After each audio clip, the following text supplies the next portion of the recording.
అందరికీ నమస్కారం. మానస కార్యక్రమానికి స్వాగతం. నా పేరు శ్రీనివాస్ సోన్. నేను మోటివేషన్ స్పీకర్ని. ఈరోజు నేను మీ ముందు మాట్లాడబోయే topic 21st century modern life మంత్ర. ఇది 21st సెంచరీ కదండి. ప్రపంచం ఎంత తొందరగా గ్రో అవుతుందో తెలుసా అండి? ప్రతి 11 సెకండ్లకి ప్రపంచం అనేది అప్డేట్ అవ్వడం జరుగుతుందండి. ఎంత ఫాస్ట్గా గ్రో అవుతుందంటే ఒకప్పుడు సిచ్యువేషన్ వేరే ఉంది, ఇప్పుడు సిచ్యువేషన్ వేరే ఉంది. బట్ నెక్స్ట్ 2020కి India is going to become a super power అండి. విజన్ 2020లో అబ్దుల్ కలాం గారు ఏం చెప్పారంటే బై 2020 వచ్చేసరికి ఇండియన్స్ ఒక యావరేజ్ ఏజ్ ఈజ్ 25 to 27. అంటే మ్యాక్సిమం ఎక్కువ శాతం ఎవరు ఉంటారంటే యువతే ఉంటారండి. అందుకే India is going to become a super power that time. ఇదే సిచ్యువేషన్ 5 years బ్యాక్ యుఎస్కి ఉండేదండి, అమెరికాకి. అందుకే వాళ్ళు అంత స్ట్రాంగ్ నేషన్ అయ్యారు ఒక్కసారిగా.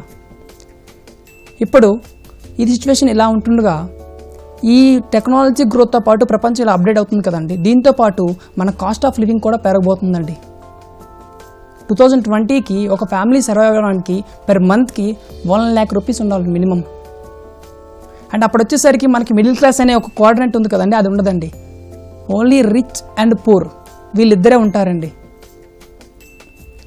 ఇది చెప్పింది అమర్త్య సేన్ గారు. మనం టోటల్గా చూసుకున్నట్టయితే 100% పీపుల్ని తీసుకున్నట్టయితే వీళ్ళని 2 quadrantsగా డివైడ్ చేయడం జరిగిందండి. ఒక క్వాడ్రంట్లో 5% పీపుల్, ఇంకో క్వాడ్రంట్లో 95% పీపుల్. ఈ 5% పీపుల్ దగ్గర 95% వెళ్తుంది. రిమైనింగ్ 95% పీపుల్ దగ్గర ఓన్లీ 5% వెల్త్ మాత్రమే ఉందండి. ఇండియా యొక్క స్ట్రెంగ్త్ కూడా మన యువతేనండి. అండ్ ఇండియా యొక్క వీక్నెస్ ఏంటో తెలుసండి, ఆ యువతకి ఒక విజన్ అనేది లేకపోవడం అండి. మ్యాక్సిమం పీపుల్కి ఆ విజన్ అనేది లేకపోవడం వల్ల ఎవరెవరో డిఫరెంట్ డైరెక్షన్లో వెళ్ళి ఫెయిల్యూర్ అవ్వడం జరుగుతుందండి. ఒక మనిషి సక్సెస్ అవుతున్నాడంటే ఒక విజన్ పెట్టుకుని వెళ్తే డెఫినెట్గా సక్సెస్ అవుతాడండి. ఆ విజన్ అనేది ఎలా పెట్టుకుంటాడంటే ప్రతి ఒక్కరికి అసలు సక్సెస్ అంటే ఏంటంటే that is one point, right? ఆ పాయింట్కి రీచ్ అవ్వాలంటే వన్స్ ఒక దగ్గర జర్నీ చేసిన తర్వాత అక్కడ వరకు కొంతమంది రీచ్ అవుతున్నారు, కొంతమంది రీచ్ అవ్వలేకపోతున్నారు. మధ్యలో కొంతమంది డైవర్ట్ కూడా అవుతున్నారు ఆ వాళ్ళు వెళ్ళాల్సిన పాయింట్ వరకు వెళ్లకుండా. ఇక్కడ ఏం జరుగుతుందంటే ఒక డ్రీమ్ని యాక్చువల్గా గోల్ కింద కన్వర్ట్ చేసుకొని దానికి ఒక విజన్ పెట్టుకొని దాన్ని అచీవ్ చేయడం జరుగుతుందండి, ఆ సక్సెస్ పాయింట్ని. ఇలా డ్రీమ్ చేసేటప్పుడు యాక్చువల్గా 5 types ఆఫ్ డ్రీమర్స్ ఉంటారండి మనకి.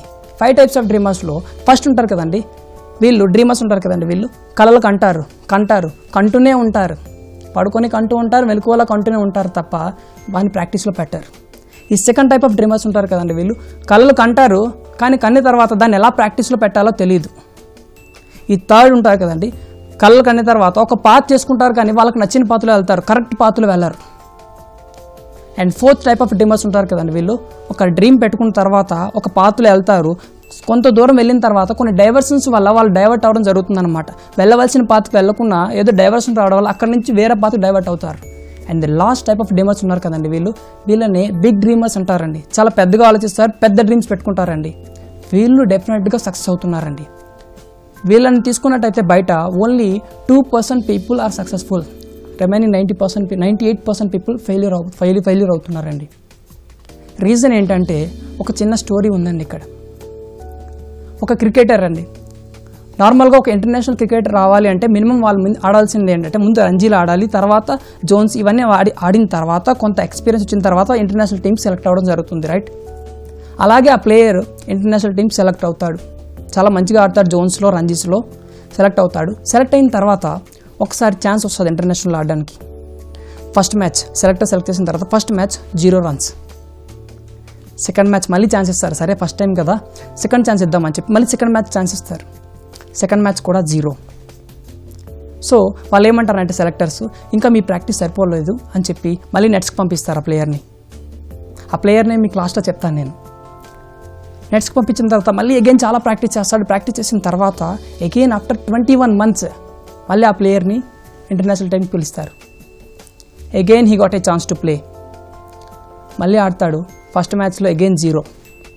సెకండ్ మ్యాచ్ వచ్చేసరికి 1 run ఎక్స్ట్రా కొడతాడు, 1 run కొడతాడు. అగైన్ మళ్ళీ సెలెక్టర్ సేమ్ సిచ్యువేషన్, ఇంకా మీరు ప్రాక్టీస్ ఇంకా చేయాల్సి వస్తుందని చెప్పి మళ్ళీ నెట్స్కి పంపించడం జరుగుతుంది. పంపించిన తర్వాత అగైన్ మళ్ళీ 13 months తర్వాత మళ్ళీ ఆ ప్లేయర్ని పిలవడం జరుగుతుందండి. ఎందుకు పిలుస్తారంటే ఒక సెషన్లో అతను 5000 runs కొట్టడం జరుగుతుంది. ఒక్క ట్రాక్ రికార్డ్ తీసుకొని మళ్ళీ ఇంటర్నేషనల్ టీం పిలవడం జరుగుతుంది. ఆ ప్లేయర్ని పిలిచిన తర్వాత మళ్ళీ ఛాన్స్ ఇస్తారు, చాలా జాగ్రత్తగా ఆడమని కూడా చెప్తారు. కానీ మళ్ళీ 2 times 0-0. ఇంకా ఎలా ఫీల్ అవుతారని మామూలుగా సెలెక్టర్స్ వాళ్ళు ఒకటే చెప్తారు, మీరు ఇంటర్నేషనల్ స్టాండర్డ్ ప్లేయర్స్ కాదు, మీరు ఆడలేరు, ఇంకా మీరు ఆ రంజీలు అవే చాలా బాడుతున్నారు, అక్కడ ఆడనని చెప్పి వాళ్ళే ఫిక్స్ చేసేస్తారు ఇంకా. బట్ ఇతనికి మాత్రం ఎక్కడో లోపల ఉంటుంది, నేను ఆడగలను, నేను చేయగలను, ఒక ఇది ఉంటుంది లోపల. అదే లోపల మైండ్ ఫిక్స్ అయ్యి ఆడుతూ ఉంటాడు. అగైన్ ఆఫ్టర్ 3 years తర్వాత మళ్ళీ ఛాన్స్ వస్తుందండి ఇంటర్నేషనల్ టీంలో ఆడడానికి. ఛాన్స్ వచ్చిన తర్వాత ఈసారి అతను ఏం చేస్తాడో తెలుసండి, డైరెక్ట్గా ఒక ఇంటర్నేషనల్ టీంకి కెప్టెన్ అయ్యే స్థాయికి ఎదుగుతాడండి. చాలా సెంచరీస్, డబల్ సెంచరీస్ కూడా కొడతాడండి. His name is Marvan Atapattu, Sri Lankan player. Exactly బయట కూడా ఇదే సిచ్యువేషన్ జరుగుతుందండి. 6 years ఒక వ్యక్తి కన్సిస్టెన్సీగా ప్లే ఆడి తన డ్రీమ్ని ఇచ్చు. ఇంటర్నేషనల్ ప్లేయర్ అంటే ఎంత పెద్ద డ్రీమ్ పెట్టుకున్నాడు. అది ఒక పెద్ద డ్రీమ్ పెట్టుకునే వాళ్ళు డెఫినెట్గా సక్సెస్ అవుతారండి అట్ ఎనీ టైం. అది బయట చూసుకున్నట్టయితే ఓన్లీ 2% పీపుల్ ఉన్నారు వాళ్ళు. రిమైనింగ్ 98% పీపుల్ అందరూ మిగతా క్యాడర్కి వస్తున్నారు. ఇక్కడ ఏం జరుగుతుందంటే చిన్న మంత్రం అండి, ఏమీ లేదండి. ఒక మనిషి సక్సెస్ అవ్వడానికి 2 factors ఇన్ఫ్లుయెన్స్ చేస్తాయండి. ఆ 2 factors ఏంటి అంటే, ఒకటి ఇంటర్నల్ ఫ్యాక్టర్స్, ఇంకొకటి ఎక్స్టర్నల్ ఫ్యాక్టర్స్. ఇంటర్నల్ ఫ్యాక్టర్స్ గురించి నేను తర్వాత మాట్లాడతాను. ఫస్ట్ ఎక్స్టర్నల్ ఫ్యాక్టర్స్ గురించి మాట్లాడతాను.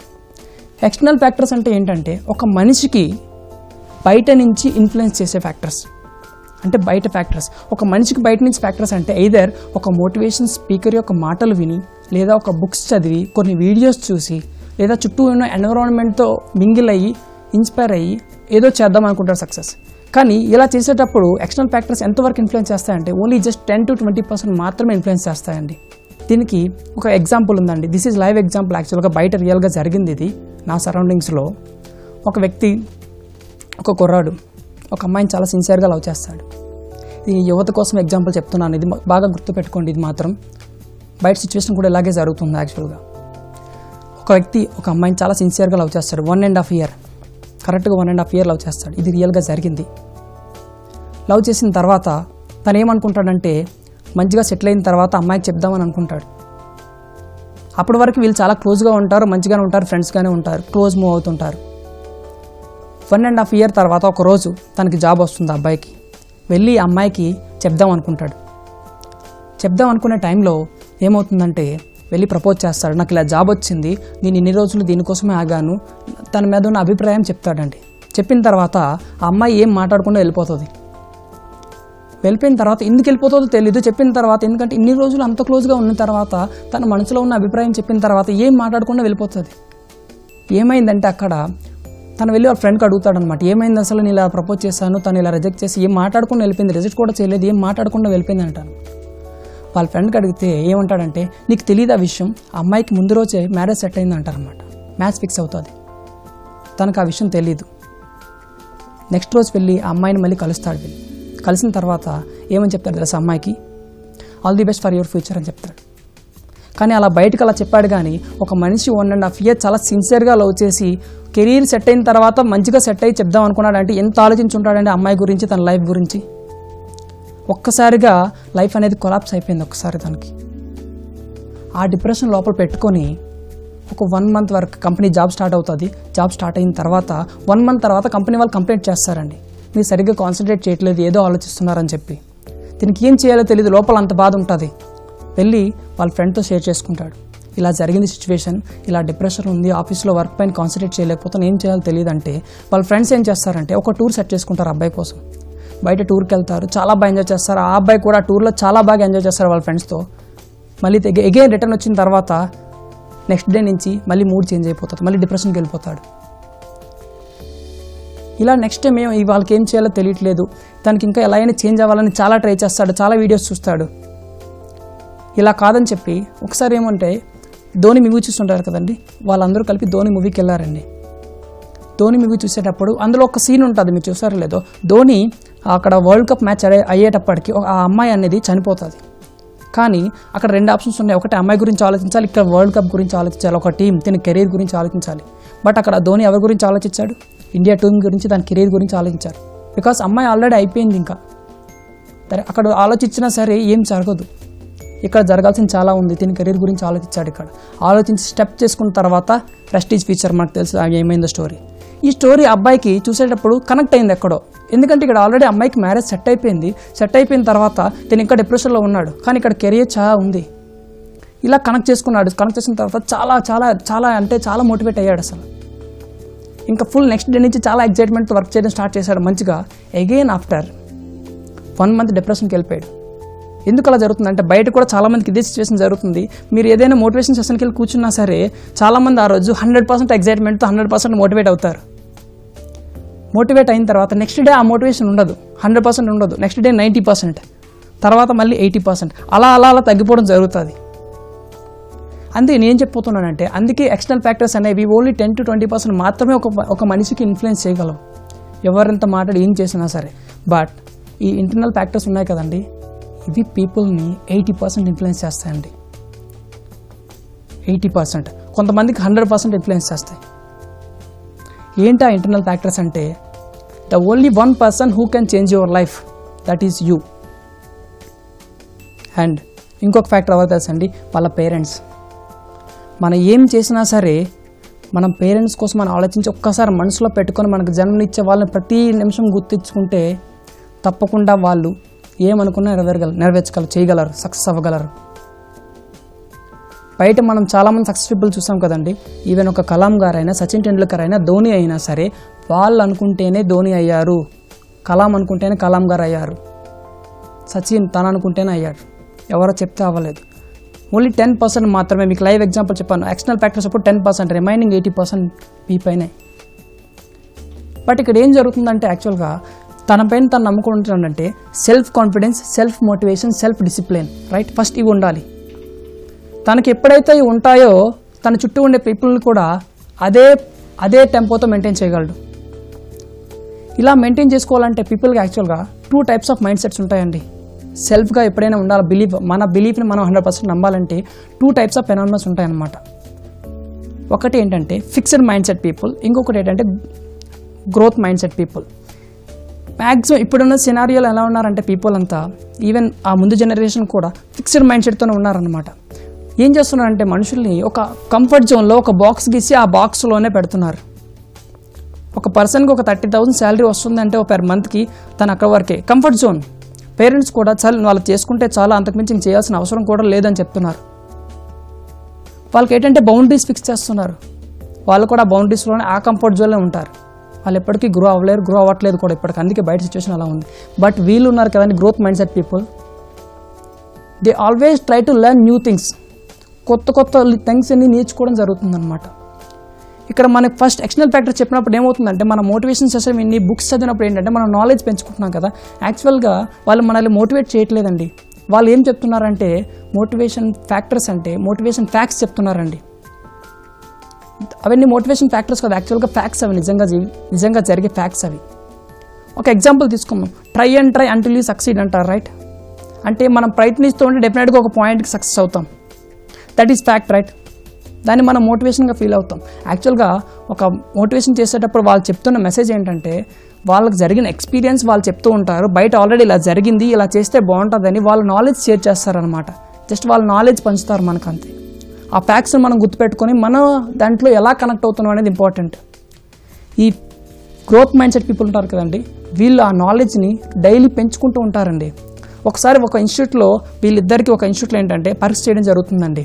ఒక గ్రోత్ మైండ్ సెట్ పీపుల్కి, తర్వాత ఫిక్స్డ్ మైండ్ సెట్ పీపుల్కి. అక్కడికి వచ్చి వాళ్ళ సార్ వచ్చి అడుగుతారన్నమాట. పీపుల్ ఇద్దరికి కూర్చోబెట్టి అడుగుతారనమాట, నీకు ఒక క్వశ్చన్ అడగబోతున్నాను, మీకు నేను ఈజీ క్వశ్చన్ అడగాల, టఫెస్ట్ క్వశ్చన్ అడగాల అడుగుతారన్నమాట. ఈ fixed mind set people easy question అడగమని అంటారు, వీళ్ళేమో టఫెస్ట్ క్వశ్చన్ అడగమని అంటారు. ఇద్దరికి వీళ్ళకి క్వశ్చన్ ఇస్తారు, వీళ్ళకి క్వశ్చన్ ఇస్తారు. ఇచ్చిన తర్వాత ఇద్దరి యొక్క మైండ్ సెట్ లెవెల్స్ అనేది టెస్ట్ చేస్తే ఆన్సర్ సాల్వ్ చేసిన తర్వాత వీళ్ళ మైండ్ సెట్ లెవెల్స్ ఎంత పెరుగుతుందో తెలుసండి? -5%. వీళ్ళ మైండ్ సెట్ లెవెల్స్ +20% పెరుగుతుంది. ఎందుకంటే టఫెస్ట్ క్వశ్చన్ కాబట్టి వీళ్ళు ఏం చేస్తారంటే కొత్తగా ఇంకా నేర్చుకొని ఇంకా దాన్ని ఎలా సాల్వ్ చేయాలని ఆలోచిస్తారు. సో దానివల్ల ఇలా కొత్తది నేర్చుకోవడం వల్ల ఏంటంటే వాళ్ళు ఇంకా 20% పై ఇంకా నేర్చుకోవడం జరుగుతుంది. ఆల్వేస్ లెర్న్ సంథింగ్ అన్నారు, చెప్పింది ఎవరు తెలుసండి? సచిన్ టెండూల్కర్ గారు. ప్రతి ఒక్కరు ఏంటంటే చేయాల్సిందంటే ఎప్పుడైతే మనం నేర్చుకోవడం ఆపేస్తావో అక్కడితో మన లైఫ్ ఆగిపోయినట్టే. చనిపోయేంత వరకు మనం ఏదో ఒకటి నేర్చుకుంటూనే ఉండాలండి. ఇక్కడ బయట సిచ్యువేషన్ ఏం జరిగిందని తెలియదు. నెక్స్ట్ ఆ అబ్బాయి అక్కడ అలా డిప్రెషన్కి వెళ్ళిన తర్వాత వన్స్ ఇలా బయటికి రావడానికి చాలా చాలా కష్టపడ్డాడు. కష్టపడిన తర్వాత ఒకరోజు ఏమవుతుందంటే ఆ పర్సన్ వాళ్ళ డాడీకి సడన్గా హెల్త్ బాగోదు. హెల్త్ బాగోకపోతే వాళ్ళకు ఉండే ఇన్కమ్ సోర్స్ ఏంటంటే ఈ అబ్బాయికి వచ్చే శాలరీ, తర్వాత వాళ్ళ డాడీకి వచ్చే శాలరీ, ఇద్దరిది కలిపితే మహా అయితే 50,000 వస్తుందండి. వాళ్ళ డాడీకి హెల్త్ బాగోకపోవడం వల్ల వాళ్ళ ఫ్యామిలీ ఓన్లీ 20,000 శాలరీ, ఈ అబ్బాయి శాలరీతో మాత్రం బతుకుతుంది. ఇలా అయితే ఒక టైంకి ఏమైందంటే వాళ్ళ ఫ్యామిలీ చాలా కష్టకాలంకి వెళ్ళిపోయిందనమాట. వెళ్ళిపోయినప్పుడు తిని మాత్రం ఒకటే డిసైడ్ అయ్యానమాట. ఆ ఫ్యామిలీ ఒక సిచ్యువేషన్ చూడగా వాళ్ళ పేరెంట్స్ ఒక సిచ్యువేషన్ చూసి దీని లోపల ఒకటే ఫిక్స్ అయ్యాడు, నా ఫ్యామిలీని ఇలా చూడకూడదు నేను. ఒకటే ఫిక్స్ అయ్యి నెక్స్ట్ 3 months తర్వాత అతని శాలరీ ఎంతో తెలుసా అండి? 60,000 per month. తను ఒకటే ఫిక్స్ అయ్యాడు. అక్కడ ఏం చేసుకున్నాడంటే కొత్త కోర్స్ నేర్చుకొని బయట ఎక్స్పీరియన్స్ చేయడం జరిగింది. దాని ద్వారా గ్రో అయ్యి ఇన్కమ్ తన శాలరీ లెవెల్ పెరగడం జరిగింది. అక్కడ ఫిక్స్ అయింది ఎవరండి? ఆ అబ్బాయి. అక్కడ మోటివేషన్ ఫ్యాక్టర్ ఎవరో తెలుసండి? వాళ్ళ పేరెంట్స్. ఎప్పుడైతే మనం వాళ్ళు పెట్టుకుంటామో మ్యాక్సిమం పీపుల్ ఇన్ఫ్లుయెన్స్ చేసేవి ఆ 2 ఫ్యాక్టర్స్, ఇంటర్నల్ ఫ్యాక్టర్స్ 80% ఇన్ఫ్లుయెన్స్ చేస్తాయి. మన బిలీఫ్ని మనం 100% నమ్ముకుంటే ఏదైనా సాధించగలమని చెప్పాను కదండి. దానికి ఏంటంటే ఒక చిన్న స్టోరీ ఉందండి. ఒక 2 పిల్లలు చాలా మంచిగా చిన్నప్పటి నుంచి చాలా స్నేహంగా ఉంటారు. స్నేహంగా ఉన్న తర్వాత వాళ్ళు ఒక అబ్బాయి 6 years, ఇంకొక అబ్బాయికి 10 years అండి. చిన్నప్పటి నుంచి చాలా మంచిగా ఆడుకుంటారు. మంచిగా ఆడుకున్న తర్వాత ఒకరోజు ఏమవుతుందంటే ఆడుకోవడానికి బయటకు వెళ్తారు. బయటకు వెళ్ళిన తర్వాత సడన్గా ఏమవుతుందంటే ఆ 10 సంవత్సరాలు ఉన్న అబ్బాయి ఒక బావిలో పడిపోవడం జరుగుతుందండి. అప్పుడు తనకి ఏం చేయాలో తెలియదు. 6 years అబ్బాయికి అటు ఇటు చూస్తారు, ఎవరు కనిపించరు. పక్కన ఏముంటుందంటే ఒక బకెట్, దానికి ఒక రోప్ కట్టి ఉంటుంది అనమాట. ఆ రోప్ కట్టి ఉన్నప్పుడు ఆ బకెట్ని తీసుకెళ్ళి ఆ బావిలో పడేస్తాడు డైరెక్ట్గా తన ఫ్రెండ్ని రక్షించడానికి. ఏం చేస్తాడో తెలియదు. ఎందుకంటే చుట్టూ ఎవరు లేరు, ఇంకొక ఆప్షన్ లేదు. ఎలా అయినా సరే వాళ్ళ ఫ్రెండ్ని కాపాడాలంతే. అదే ఇంకా ఫిక్స్ అయ్యాడు. పైకి లాగడం స్టార్ట్ చేస్తాడు. పైకి లాగుతాడు. ఫైనల్గా వాళ్ళ ఫ్రెండ్ పైకి వచ్చేస్తాడు. ఇక్కడ ఒక మిరాకిల్ జరిగింది చూసారా? ఒక 6 సంవత్సరాల ఒక వ్యక్తి 10 సంవత్సరాల ఒక వ్యక్తిని కింద నుంచి పైకి లాగాడు. అది ఎలా జరిగిందో తెలీదు, పైకి మాత్రం లాగాడు. ఎవరు నమ్మలేదు ఆ విషయం. బయట చెప్పిన ఎవరు నమ్మరు కదా. కానీ వీళ్ళిద్దరు అలా నడుచుకుంటూ వెళ్తే ఏమవుతుందంటే దారిలో ఒక పండితుడు కనిపిస్తాడు. పండితుడు కనిపించి జరిగిన విషయం చెప్తాడనమాట. చెప్పిన తర్వాత పండితుడు కాబట్టి వాళ్ళకి ఒక నాలెడ్జ్ ఉంటుంది కాబట్టి వాళ్ళ విలేజ్లోకి వెళ్ళి ఇలా అందరినీ కూర్చోబెట్టి ఇలా చెప్పడం జరుగుతుంది అనమాట. ఇలా బావిలో పడిపోవడం జరిగింది, తర్వాత ఇలా లాగాడు, మొత్తం జరిగిందంతా చెప్తాడు. చెప్పిన తర్వాత ఎవరు నమ్ముతారు? కానీ అక్కడ విషయం ఏంటంటే పండితుడు ఏం చెప్తాడంటే ఒక మనిషి ఏదైనా అనుకున్నప్పుడు బయట ఏమైనా డైవర్షన్స్ గట్టా లేకపోతే డెఫినెట్లీగా వాళ్ళు అనుకున్నది అచీవ్ చేస్తారండి. అక్కడ ఏంటంటే వాళ్ళకి డైవర్షన్స్లో వేరే ఆప్షన్ లేదు. వాళ్ళు అచీవ్ చేయాలని, వాళ్ళ ఫ్రెండ్ని కాపాడాలని ఒకే ఒక్కటి ఉంది అక్కడ. ఆ ఒక్క బిలీఫే అక్కడ కాపాడడం జరిగింది. బయట కూడా సేమ్ ఇదే జరుగుతుంది. పీపుల్ అనేది వాళ్ళ సక్సెస్ని రీచ్ అయ్యేటప్పుడు బయట చాలా డైవర్షన్స్ వస్తాయి అన్నమాట. ఏదో ఎనీ టైప్ ఆఫ్ డైవర్షన్స్. ఆ డైవర్షన్స్ వచ్చేటప్పుడు పీపుల్ డైవర్ట్ అవ్వడం జరుగుతారన్నమాట. ఆ డైవర్షన్స్కి ఎవరైతే లోన్ కారో డెఫినెట్గా అచీవ్ అవుతారండి. So always think big. ఎప్పుడూ పెద్దగా ఆలోచించాలన్నమాట. అలా ఆలోచించేప్పుడు ఏంటంటే మధ్యలో ఇవేమీ మనకు కనిపించవు. ఇంకా సింహం వేటకెళ్ళేటప్పుడు పక్కన కుక్కలు ఏమైనా అరుస్తుంటే అసలు సింహం చూస్తుందండి వాటి వైపు? చూడదు. ఈవెన్ మనం కూడా ప్రతి ఒక్కరూ ఒక సింహంలాగా గెలుపు కోసం వేటాడుతూనే ఉండాలండి. వీళ్ళందరూ అలా మన సక్సెస్ఫుల్ పీపుల్ కొంతమంది చదువుకుంటాం కదండి, ప్రతి ఒక్కరికి ఒక సాడ్ స్టోరీ అనేది ఇలాగే జరుగుతుంది. కావాలంటే చూడండి. ఈ స్టోరీస్ జరిగిన తర్వాత ప్రతి ఒక్క మనిషి చూడండి ఇలాంటి ఒక స్టోరీ ఏదో ఒకటి ఉంటుంది. ఆ స్టోరీస్ నుంచే పైకి వచ్చిన వాళ్ళు. కావాలంటే మీరు బుక్స్ చదివేటప్పుడు కలాం గారి స్టోరీ కానీ, సచిన్ గారి స్టోరీ కానీ, ధోని గారు కానీ, వీళ్ళు ఎవరి స్టోరీ అనే చదవండి. సక్సెస్ఫుల్ పీపుల్, ఈవెన్ అంబానీ గారి స్టోరీ అనే చదవండి. ఏదో ఒక దగ్గర ఎక్కడో ఒక దగ్గర ఒక దెబ్బ అనేది తగులుతుంది వాళ్ళకి. తగిలేటప్పుడు వాళ్ళకి వాళ్ళు ఇన్సైడ్ అప్పుడు ఫీల్ అవ్వడం జరుగుతుంది అన్నమాట. Personal motivation. ఎప్పుడైతే మీ లైఫ్లో కూడా ఒక పర్సనల్ మోటివేషన్ ఫ్యాక్టర్ అనేది ప్రతి ఒక్కరు పెట్టుకోవాలండి. ఒక డ్రీమ్ సెట్ చేసుకున్నామంటే మీరు ఒక మోటివేషన్ ఫ్యాక్టర్ పెట్టుకోవాలి. ఎప్పుడూ మీకు అదే గుర్తుంటుండాలి ప్రతిసారి. అందుకే డ్రీమ్ అనేది నిద్రలో వచ్చేది కాదండి, నిద్ర పట్టకుండా చేసేది అంటారు. అందుకే పడుకున్నా లేచినా సరే ఎప్పుడైనా సరే మీ ఇంట్లో ఒక బోర్డ్ ప్లాస్టర్ అనేది అంటించుకోండి. మీ డ్రీమ్ ఏమైతే పెట్టుకున్నారో అది అంటించుకోండి. రోజు మీరు ఎక్కడికి వెళ్ళినా సరే దాన్ని ఎదురుగానే దాన్ని కనిపిస్తుంది. మీరు అనుకున్నది ఒకటే, అదొక్కటే గుర్తుపెట్టుకోండి. బయట ఇవన్నీ ఇన్ఫ్లుయెన్స్ అనేది జరుగుతూ ఉంటాయి, బట్ వన్స్ మీరు సక్సెస్ అయిన తర్వాత అవన్నీ మీ వైపే చూస్తాయి. ఎప్పుడైతే మీరు అనుకున్నది మీరు నిజంగా సాధిస్తారో అప్పుడు జనాలే మీరు ఆ నలుగురే వచ్చి మిమ్మల్ని ప్రోత్సహించడం జరుగుతుందండి. 2020కి మిరాకిల్స్ ఎప్పుడైతే ఈ మంత్రాన్ని ఎవరైతే ఫాలో అవబోతున్నారో వాళ్ళు డెఫినెట్గా ఆ మిరాకిల్ సృష్టించే యువతలో మీరు కూడా ఉండబోతున్నారు. ఎక్స్టర్నల్ ఫ్యాక్టర్స్ ద్వారా మీరు నాలెడ్జ్ ఎంత పెంచుకుంటే, డైలీ నాలెడ్జ్ ఎంత పెంచుకుంటే అంత గ్రో అవ్వగలరు. ఇంటర్నల్ బిలీఫ్, ఇంటర్నల్ ఫ్యాక్టర్ ఎప్పుడు మీరు పెట్టుకుంటే ఉండాలి. 2020కి ఎవరైతే ఈ మోడర్న్ లైఫ్ ఇప్పుడు మంత్రం మాత్రం ఇదే. చాలామంది బయట ప్లేసెస్ నుంచి వచ్చి ఎక్కడికో వెళ్ళి ఏదో ఒకటి చేస్తున్నారు కదండి, రైట్? ఒకటి మాత్రం గుర్తుపెట్టుకోండి, ఈ ఇంటర్నల్ ఫ్యాక్టర్స్ మాత్రం డెఫినెట్లీ మీరేమనుకుంటారో డెఫినెట్గా మీరు అచీవ్ చేయగలరు, అచీవ్ అవుతారు మీరు. And all the best. Thank you very much.